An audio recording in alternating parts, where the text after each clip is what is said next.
नमस्कार दोस्तों। आज हम बात करेंगे ऐसे पराक्रमी चक्रवर्ती सम्राट भरत की, जो अपने भारत वंश में ऐसे सूरवीर पैदा हुए जिन्होंने भारत पे राज किया, और ऐसे साहसिक योद्धाओं की अपन चर्चा करेंगे। हस्तिनापुर नगरी के राजा हुआ करते थे राजा दुष्यंत। राजा दुष्यंत एक बहुत ही प्रजा प्रेमी और पराक्रमी शासक हुआ करते थे। एक बार राजा दुष्यंत शिकार के लिए वन में गए थे। शिकार का पीछा करते करते वो ऋषि कणु के आश्रम में पहुंच गए। आश्रम में पहुंचते उन्होंने शकुंतला को देखा। वहां पे राजा दुष्यंत शकुंतला को देखकर उसके मोहित हो गए। राजा दुष्यंत ने शकुंतला को शादी का प्रस्ताव दिया। शकुंतला भी इसके लिए राजी हो गई, तो राजा दुष्यंत ने आश्रम में गंधर्व विवाह कर दिया, तो राजा वहीं रहने लगे। कुछ दिन बीतने के बाद राजा दुष्यंत को अपने राज्य में जाना, लेकिन ऋषि कर्ण वह नहीं होने के कारण शकुंतला को साथ में नहीं जा सकते।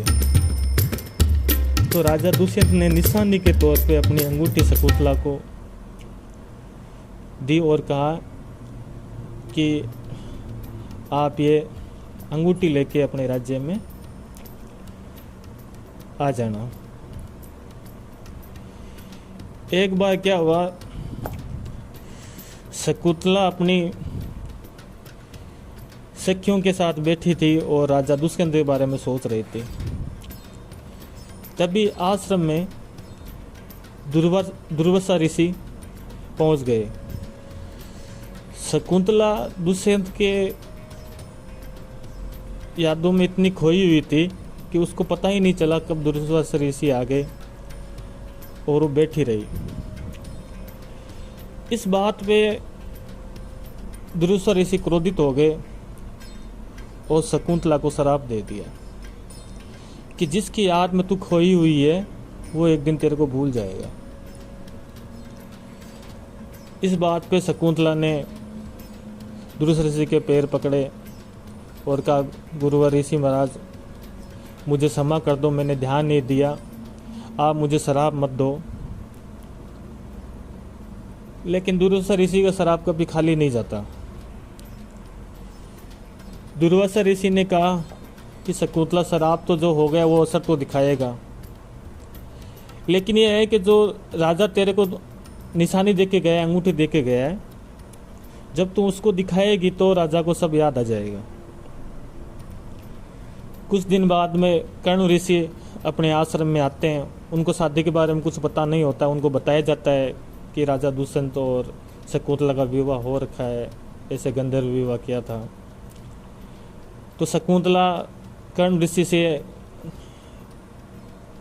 इजाज़त लेके राजा दुष्यंत के पास जाने को कहती है। तो कर्ण ऋषि उनको विदा करते हैं और शकुंतला राजा दुष्यंत के नगर हस्तिनापुर के लिए निकल जाती है। रास्ते में शकुंतला ने जो निशानी के तौर पे जो अंगूठी थी वो उसकी नदी में गिर जाती है और वो हस्तिनापुर पहुंच जाती है और राजा दुष्यंत के सामने जाती है और उनको कहती है। लेकिन राजा दुष्यंत सब भूल चुका होता है। उसने रानी को पहचानने से इनकार कर दिया। शकुंतला बहुत दुखी हो गई, बहुत विचलित हो गई। तो अब क्या किया जाए। तो शकुंतला वहाँ से जब निकलती है, शकुंतला की माता होती है मेनका उनको लेके कश्यप ऋषि के आश्रम में छोड़ देती है। वहीं कश्यप ऋषि के आश्रम में शकुंतला की कोख से महान पराक्रमी शासक भरत का जन्म होता है।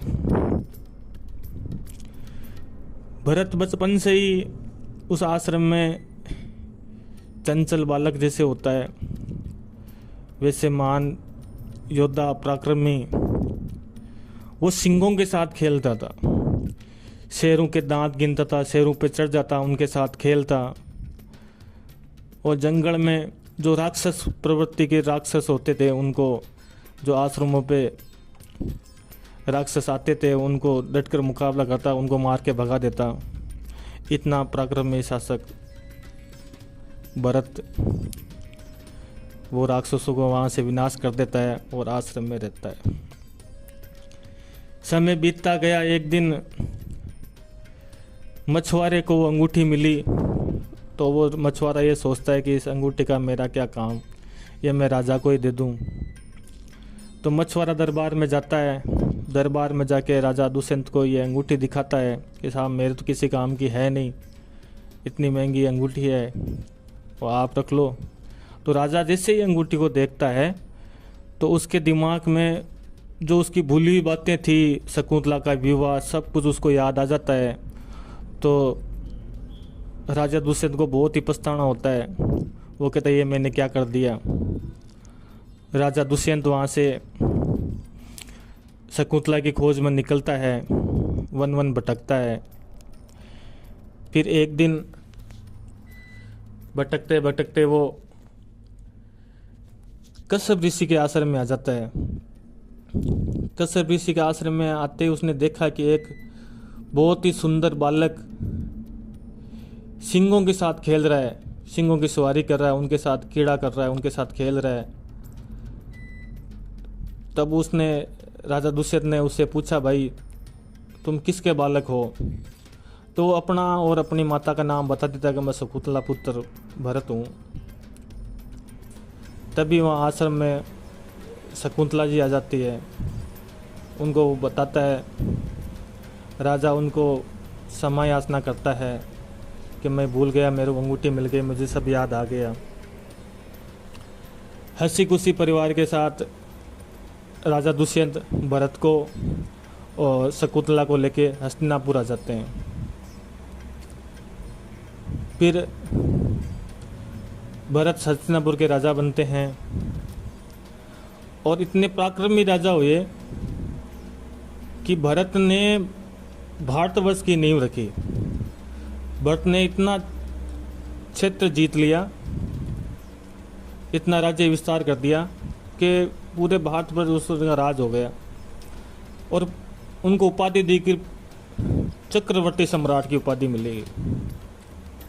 राजा भरत इतने पराक्रमी राजा थे, उन्हें प्रथम चक्रवर्ती सम्राट के रूप में जाना जाता है। इतने महान शासक, प्रतापी शासक भरत के नाम से ही अपना देश आज भारत नाम से विख्यात हुआ है। तो दोस्तों, कैसी लगी हमारी स्टोरी राजा भरत के बारे में? कोई हमसे वाक्य में कोई त्रुटि या कुछ गलती हुई है तो उसके लिए माफ़ी चाहता हूँ। आपको कैसी लगी है हमारी स्टोरी?